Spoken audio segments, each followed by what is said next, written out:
Welcome to the next episode of the Big Bang Theory Rewatch. Before we get started, make sure to follow us on our socials, YouTube, Instagram, Facebook, on the podcast platforms. Yep. And this week we're doing season 1, episode 16, which is the episode before the finale. So we only got one left for season 1 after this.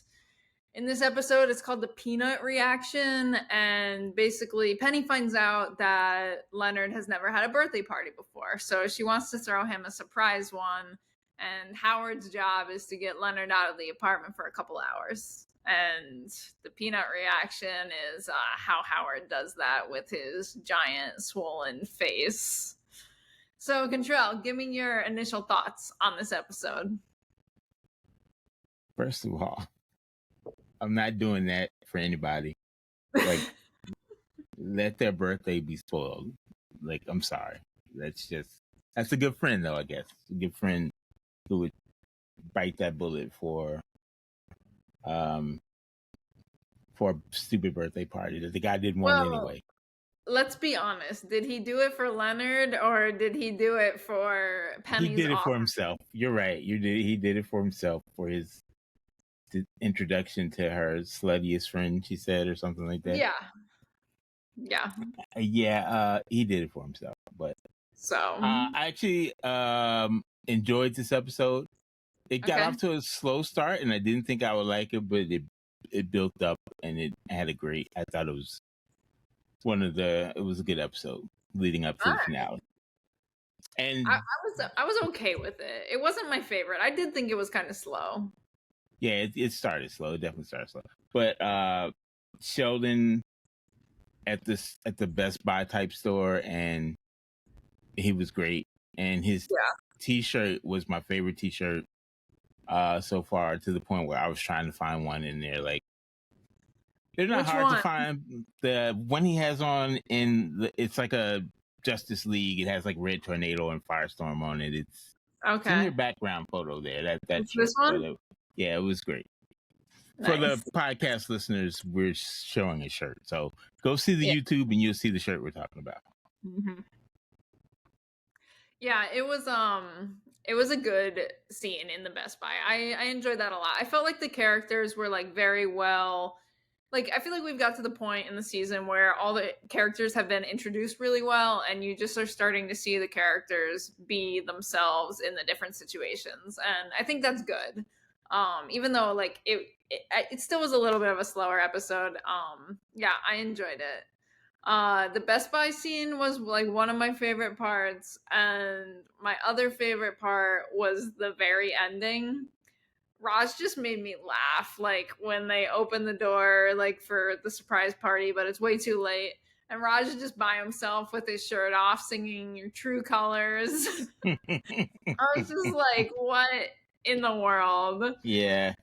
We should mention 15 years ago this episode aired, May 12th, 2008. Yep. Do you remember where you were May 12th, 2008? I was probably in school. Nice. And directed by our guy, Mark Sinjowski. So shout out to Mark. Yep. Open invitation to the podcast, bro. Always. All right, so I have a little bit of a, I don't know, iffy question for you. Sometimes we talk about things that might not have aged well. Was there anything for you in this episode that you thought? I didn't notice. Okay. Is there something? Yeah, I didn't. Nothing jumped out to me. I mean, I was actually surprised they even did it there. So I want your opinion, because in the ER, Howard tries to slip money to the nurse at the front, and he's like, "How about a little something from the man who freed your people?" Freed your people, yeah. Like, ooh, like that. I had that. Yeah, I had that as my cringe moment. When he tried. And did you notice that was the same nurse from the sperm bank in the first episode? Yes, Vernee Watson, I believe her name was. Vern Watson or Vernee Watson. Yeah, she was the sperm bank nurse also. I like shouted what I saw. I was like, hey, she's from the sperm bank. Because she was the funniest part of that episode, the first episode. Yeah, the But yeah, pilot. that was. Yeah, I don't think that was didn't age well. I think that was cringe then and inappropriate then, and it's still. It was sadly I laughed, but it was just it was wrong. Was it funny or was it offensive? It wasn't offensive, but it was cringy. It was just like, oh my god, this guy, like Howard. But coming from anybody else, it would have been like different. But I think because it was coming from Howard, we know he's a horrible person, so it's okay. I also was like a little offended just by that because the man who freed your people insinuates that it was like Abraham Lincoln, which is a $5 bill. Yeah, it was an ignorant like whole statement, but it was kind of funny. Like you can bribe her, and she was like, it's gonna take way more than that. Yeah, she's talking about Ben Franklin and his like 5 twin brothers, which adds up to like $600. It's like he's trying with 5. He needs a lot more money. Yeah, that was funny. I enjoy her a lot when you watch. Yeah, she's good. I feel like she like always like appears in these shows as like the random hospital worker, random friend. Something. Yeah, I've seen her around a lot. Like she's been in so much stuff. Like I know she's on. Yeah, I don't know what she's on now, but she's good. Good for her. Lady. Yeah, good for her. We can also come on and guest again. Yeah, absolutely. Come on the podcast. Did you have any other cringe moments?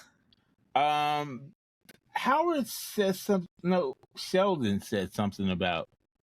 I can't remember. I wrote it down, but now I can't remember the context in which I wrote it. But something about skipping Christmas.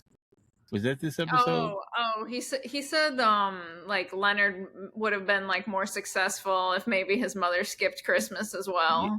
It was obviously effective. Leonard grew up to be an experimental physicist. Perhaps if she'd also denied him Christmas, he'd be a little better at it. Yes, that was the line. Instead of just skipping his birthday. Yeah, that was the line I wanted to throw out there. That was funny. Yeah, I thought it was. I thought they were just like, I was like, what is the opening of this episode with them like playing Tetris while arm wrestling in the Cheesecake Factory? Like, you don't do that in public. They would get kicked out of the Cheesecake Factory. I don't know why Penny puts up with them. We've said that 100 times. I do have there was one problem I had with this episode, and that was with Sheldon. He took some Powerade out of the fridge and poured it into a glass, and he poured like a minuscule amount. Like, who does that? Who takes Did he really do that? Yeah, I noticed. I was like, he took a Powerade out and poured it into a glass. Who pours a sports drink into a glass and drinks it like it's wine? Like, I just I didn't even notice. Yeah, I noticed that weird thing right away. Okay, make sure you put that in the YouTube I will put the clip in the YouTube so you can see that. Yes. Yeah, I didn't notice that. Yeah. Interesting. Don't drink Powerade from a glass. I thought your problem. I noticed a different little detail when Leonard is like playing the Xbox. It's like the back of the Xbox is like visible and like it's not plugged in. It's just naked air. Yeah. It's just not. People don't know how to play video games on TV. They always are like, like just, and it's like that's not how you play a video game. But yeah, he was really into that's that weird. Halo. Yeah, he was really into that Halo. Anyway, yeah, he was being a little whiny in this episode, I thought. I feel like he was like a little cranky for his birthday and like a little mad about it. And he was like, maybe that's why. Yeah, maybe that's why he was upset it was his birthday. Yeah. And what's with Penny, man? Like, I feel like she's leading this dude on. The kiss? Like, I don't know I don't know what happens in future episodes, but it just feels like right now, as of someone who knows nothing about where this is going, it feels like she's leading him on a little bit and like toying with his emotions. She reminds me Yeah, sort I of mean, like Lana Lang did to Clark Kent in Smallville. She's leaving. yeah, it's a bit of a difficult situation. I think she actually like thinks he's cute and sweet, but like he's so far from what she normally dates that like she doesn't even know. I don't think she knows what she wants. Just You'll from just have seeing the to like, stay tuned. yeah, I'm just saying like seeing the studs she's dated in the past, she would have no interest in Leonard. Unless I don't know. What do you think Leonard is a cute, funny guy? Like at this point? I think he's sweet and I think he means well, but I mean, I wouldn't call him cute. Are you swiping right on Leonard? No. That's probably a no, but But I you know, guess his if you live, personality can make up for it. yeah, I guess if you live across the hall from a guy and he's just always doing nice stuff for you, you kind of fall for Yeah, him. he starts to grow on you. And also when his friends are like comparable to Howard and Sheldon and Raj, it's like it makes him look fantastic. Like he's really got it like set up for him well. All right. So the moral story: surround yourself with lesser people to make you look better. Yeah. Is that why you hang out with me? To make yourself look better? I mean, someone has to sacrifice. Yeah, thanks. Thanks a lot. Just kidding. You make me cooler. I appreciate it. Thanks. Mm-hmm. Well, you got anything else for me for this one? I think that's it. I just want to say I love that Sheldon shirt, and if you just happen to be on FYE.com and look it up, Firestorm Justice League shirt, I'll take it. 2X. Do they have it? Anybody? Yeah, it's on FYE. I found it. Okay. Nice. Yeah, of course I looked it up. I'm surprised you haven't ordered it yet. Yeah, I know. I thought about it, but then I was like, I have enough t-shirts. I have like I don't have room for like one more t-shirt. I don't. What so I have written down that Howard said, "Can you bring a friend?" But I don't remember what the scene was at from. Do you remember?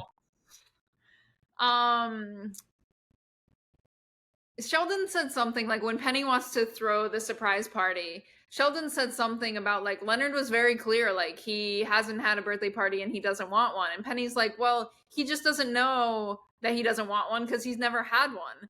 And Howard was like, well, I've never had a threesome, but I'm pretty sure I want one. And then like made some like Penny gave some face and then Howard was like, you're not invited. And he was like, just kidding. You're invited. And can you bring a friend? It was just typical Howard cringe.